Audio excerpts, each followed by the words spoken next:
Two men, two countries, same scandal, opposite results.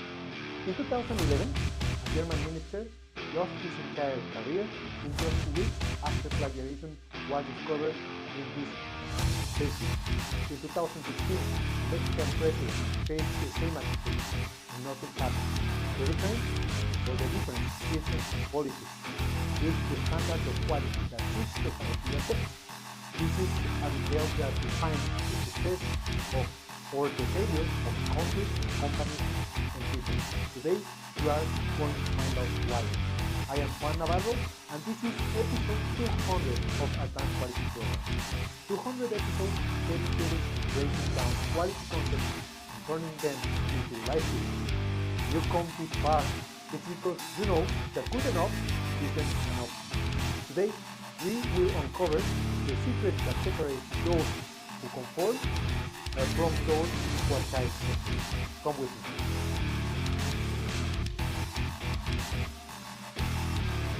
Some centuries ago, Aristotle made it clear. We are what we repeatedly do. Excellence then is not an act but a habit. A truth as valid today as it was then. But now and how you can best define that for quality. As we explored over the past 4 years, here lies the secret that can change your life. We can be trapped on the definitions. Maybe you had been sold on quality as meeting expectations or having no defects. Some of the classic definitions are the one from the American Society for Quality, meeting requirements free of defects. Or, as Deming said, producing what the market expects. Or as the ISO 9000 says, characteristics that meet the requirements. Or even Duran, fitness for use. All those definitions are correct, but incomplete in today's environment. What is missing is the concept that transforms these definitions into the real power for your daily life. The concept that changes everything, the concept of the standard. A standard is your reference line. In physics, we have the metric system. In life, you have the laws that you follow, the values that you practice, the effort that you accept, the reciprocal love and respect that you live in your relationship. What's the problem? Most people have a vague, inconsistent, or even non-existent idea of standards.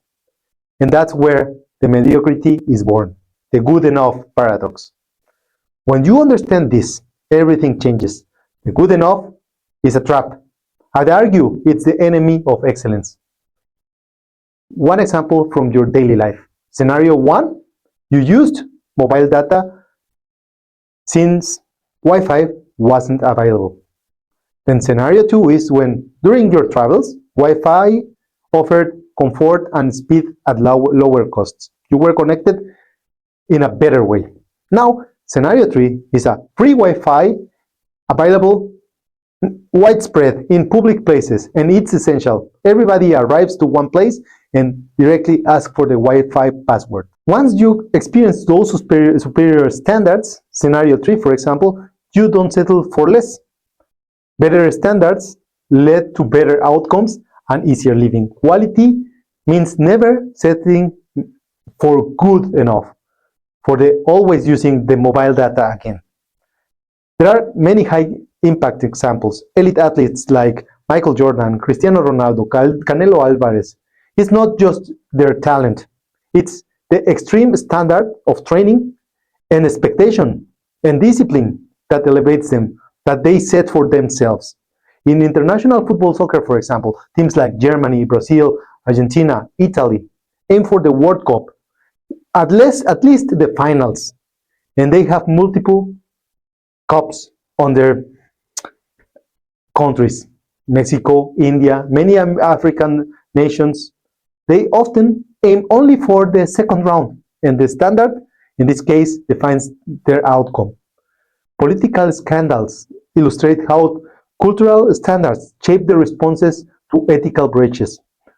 As we said, in Germany in 2011, Karl Theodor Gutenberg's career was ended following the discovery of plagiarism, reflecting a societal emphasis on honor, nothing that reaches the honor is accepted. By contrast, in Mexico in 2016, Enrique Peña Nieto, the president, faced the same accusation, but no repercussions for this similar misconduct were accepted, consistent with the prevailing attitude that personal compromise is seen as necessary for advancement in that culture. So we can agree that the standards that you accept determine the results that you get. The good enough only gets your good enough results. People say you get what you are willing to tolerate. So raise your standards. Make a brutal audit. Ask yourself, what level of quality do I accept in my work, in my relationships, in my health, and in my personal development? And be honest. Choose one area and don't try to change everything at once. Focus on improving one area little by little, just 10% this month. Measure your results. Without this measurement, your standard won't be developed. And without the standard, as we said, these intentions are only a wish list.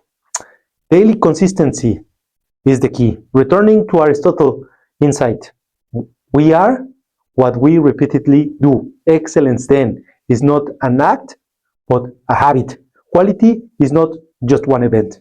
It's a daily decision. Building habits, gaining momentum. It's all leading to the new standard and then developing a new identity. Another example, if you have the current standard of exercising when you can upgrade it to 20 minutes at least for 4 days a week with no excuses. Then you can track it.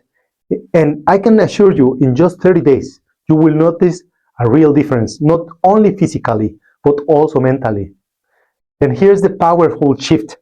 That small change rewires your belief system. Your mentality, your mindset evolves.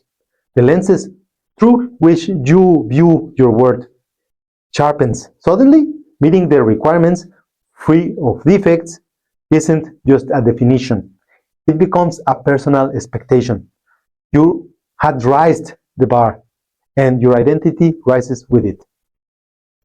So, what's the first standard you are going to rise this week? Leave me a comment, and I want to hear from you.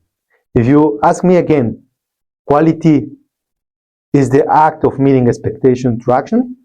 After 4 years and after these 200 episodes, I could say the systems and the habits we live by come from the first creation, the one before anything is done.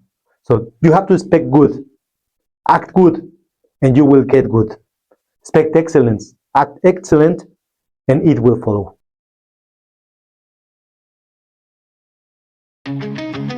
So we reached episode 200 because we understand something fundamental. Quality is a way of life.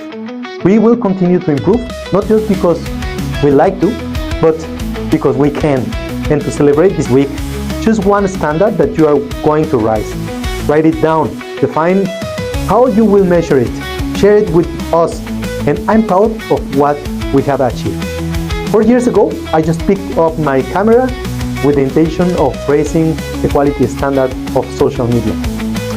And little by little, we are getting there. If this 200 episode made you see things differently, like it now, share it with someone that you think needs this information and subscribe. We're going for the next 200, transforming the vision of quality around the world.